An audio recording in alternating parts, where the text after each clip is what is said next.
दोस्तों, आज की कहानी जो कि मेरी दर्द भरी कहानी है, जिसे सुनकर आप लोग भी दर्द से कांप उठेंगे, क्योंकि मेरी ये कहानी और लोगों से कहीं ज्यादा डरावनी है। ये उस समय की बात है जब मैंने अपना नया ट्रक लिया था।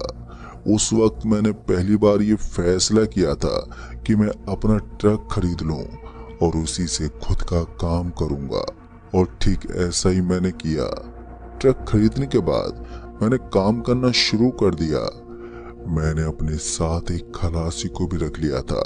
मेरा खलासी का नाम रमेश था और उसके साथ मिलकर मैं दूर दूर तक का सफर तय करता था। काम मेरा अच्छा खासा चल रहा था। उन दोनों पता नहीं कैसे मेरी तबीयत थोड़ी बिगड़ सी गई थी, जिसके चलते मैं काम करने में असमर्थ हो गया।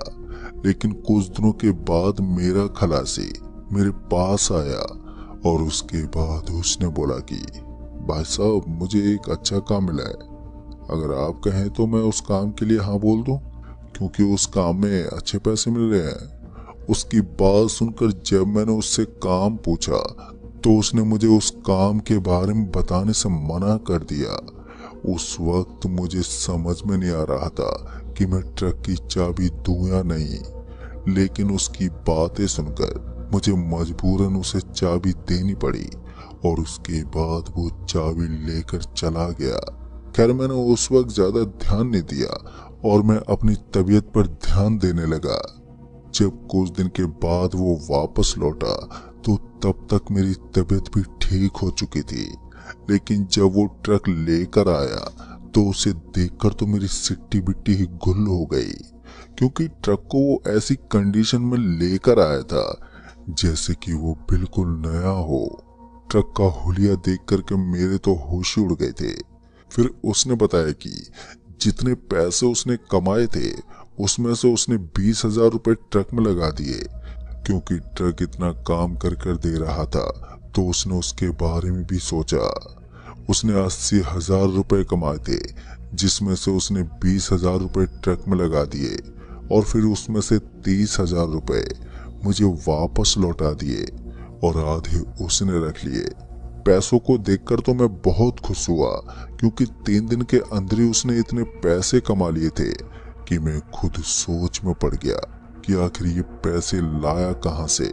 उस वक्त मैं बहुत खुश था, क्योंकि मुझे उसके काम का मुझे कुछ भी समझ में नहीं आ रहा था। तभी मैंने उसी वक्त सोचा कि चलो छोड़ो इस बात को, कि चलो पैसे तो मिल ही रहे हैं, इससे ज्यादा और क्या ही करना है। फिर उसके बाद वो चला गया और उसके जाने के बाद मैं घर के अंदर चला गया। मैंने पैसे अलमारी में रखे और उसके बाद मैं बाहर ट्रक को देखने के लिए आ गया। मैं ट्रक को पूरी तरह से देख रहा था कि कहीं उसमें कोई दिक्कत तो नहीं है। जब मैंने ट्रक को पूरी तरह से देखा तो मुझे पता चला कि उसने ट्रक को पूरा ठीक करवा दिया था। मैं उस वक्त बहुत ही ज्यादा खुश था कि चलो उसके ले जाने से मेरा कुछ तो फायदा हुआ। खैर, उस दिन तो मेरा सही हो गया और फिर मेरा खलासी मेरे पास आया कि उसे दोबारा से काम के लिए जाना है। फिर क्या था, उसकी बात सुनते मैंने उसे ट्रक की चाबी फिर से थमा दी। चाबी देने के बाद वो वहां से चला गया और जब वो कुछ दिनों के बाद फिर से लौटा तो उस बार भी उसने मुझे पैसे दिए और उसके बाद वो चला गया।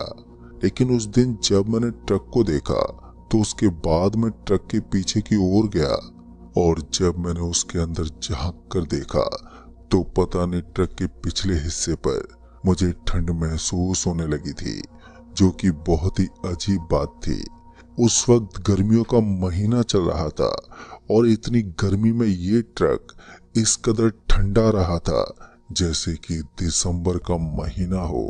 मैं उस वक्त बहुत ही ज्यादा हैरान था कि भला ऐसा कैसे हो सकता है। मैं अभी उस ट्रक के अंदर ही था कि तभी पता नहीं किसी ने मेरी शर्ट को खींचा, जिसके बाद मैं बहुत घबरा गया।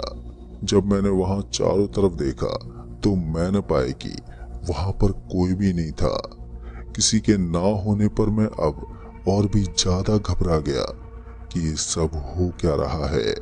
दोस्तों, उस वक्त मैं कुछ समझ नहीं पा रहा था कि आखिर मेरे साथ ऐसा यहाँ पर क्यों हो रहा है। मैं उसी वक्त ट्रक से नीचे उतरा और उसके बाद घर के अंदर चला गया। घर के अंदर जाने के बाद मैंने देखा कि मेरी पत्नी मुझे बुला रही थी। जब मैं उसके पास गया तो उसने बोला कि जरा मेरी हेल्प करा दो। मेरी पत्नी कुछ काम कर रही थी जिसके चलते गलती से मेरा हाथ उसके शरीर से टच हो गया। जैसे ही मेरा हाथ उसके शरीर से टच हुआ कि तभी वो एकदम से चौंकते बोली, तुम्हारे हाथ इतने ठंडे क्यों हैं? जब उसने ये बोला तो उसके बाद जब मैंने अपने हाथों पर महसूस किया तो मैं भी हैरान हो गया, क्योंकि मेरे हाथ काफी ज्यादा ठंडे पड़ चुके थे। मैंने अपनी पत्नी को उस समय ये टालते हुए कह दिया कि उस वक्त तो मैंने उसको ये बात बता दी, लेकिन मैंने उससे झूठ क्यों बोला ये मुझे खुद नहीं समझ में आ रहा था। मेरे कुछ दिन तो ऐसे ही बीत गए और उसके बाद एक दिन जब मुझे काम मिला तो उसके बाद मैंने अपने खलासी को बुला लिया और उसके बाद मैंने उससे बोला कि आज हमें सामान की डिलीवरी देनी है। खलासी को बताने के बाद मैं ट्रक को लेकर के उस जगह पहुंचा जहां से मुझे सामान लेना था। सामान को लोड करने के बाद मैं ट्रक को लेकर के वहां से आगे बढ़ने लगा, लेकिन जब मैं वहां जा रहा था कि तभी वहीं के दूसरे ट्रक वाले ने मुझसे बोला कि भाई साहब कहाँ जा रहे हो आप?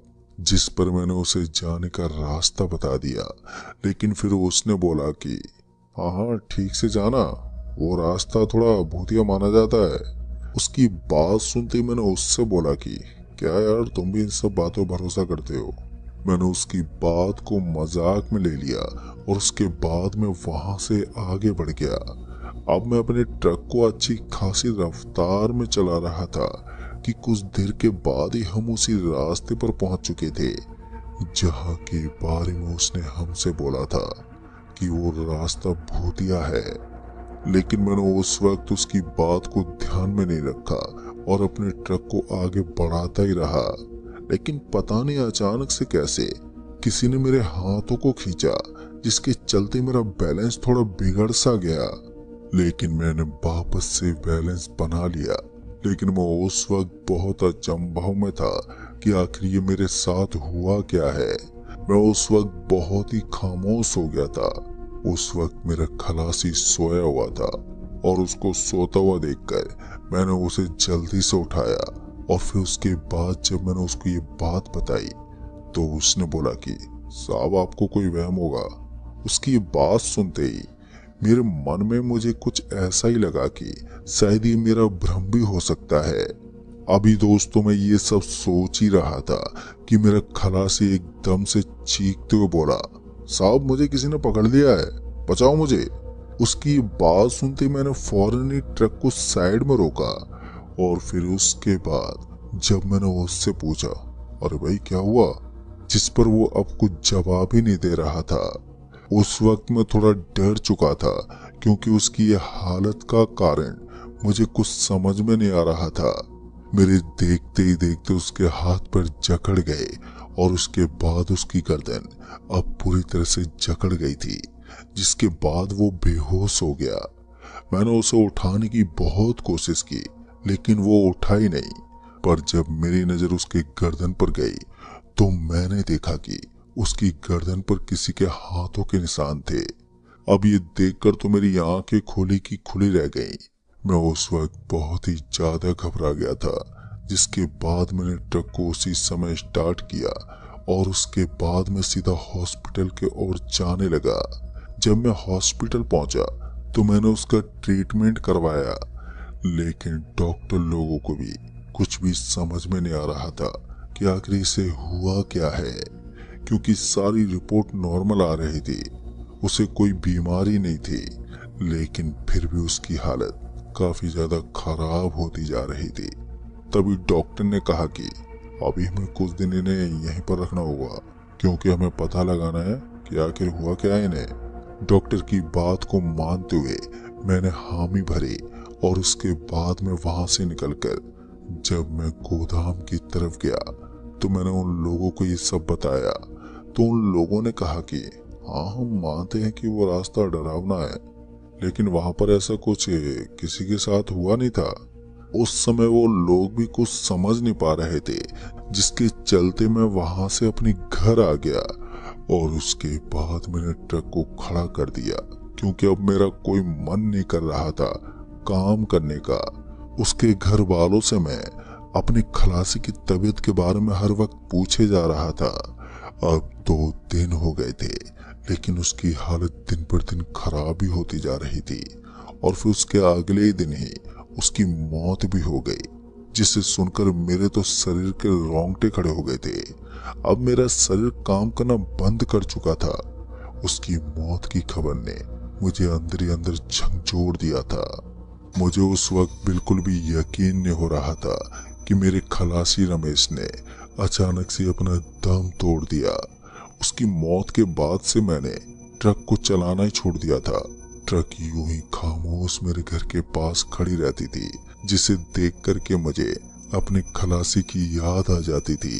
फिर कुछ समय के बाद मेरे पास मेरी जान पहचान का आदमी आया और उसने बोला कि भाई, आप तो ट्रक से काम नहीं कर रहे हैं, तो आप मुझे कुछ दिन के लिए ट्रक की चाबी दे दो ताकि मैं कुछ पैसे कमा कर ले आऊं।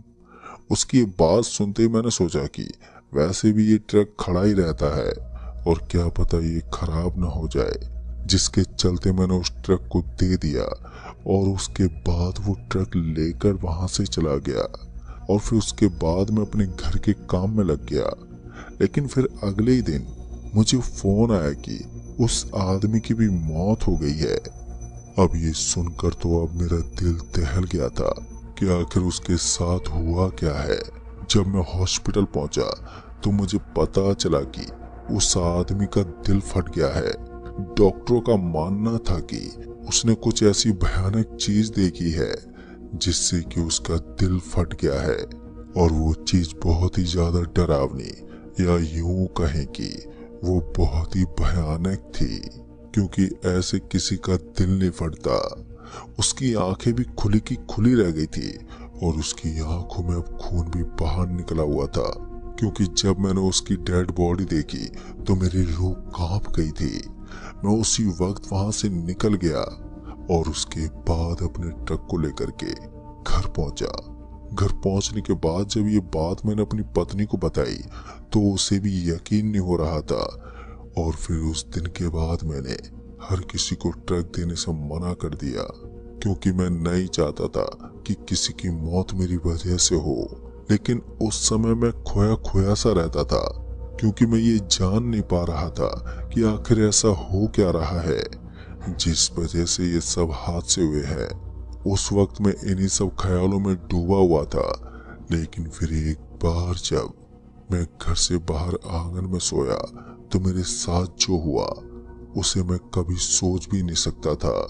रात के 10 बजे जब मैं बाहर खटिया डाल के सो गया, लेकिन फिर अचानक से मुझे ऐसा लगा जैसे कि किसी ने मेरे हाथ और पैरों को जकड़ लिया हो। उस वक्त मैं पूरी तरह से जम सा गया था। मैं अपनी आंख खोलने की पूरी कोशिश कर रहा था, लेकिन मेरी आंख खुली नहीं रही थी। मेरी खटिया के नीचे कोई आ गया था और वो मुझे नीचे खींच रहा था। मैं समझ नहीं पा रहा था कि मेरे साथ हो क्या रहा है।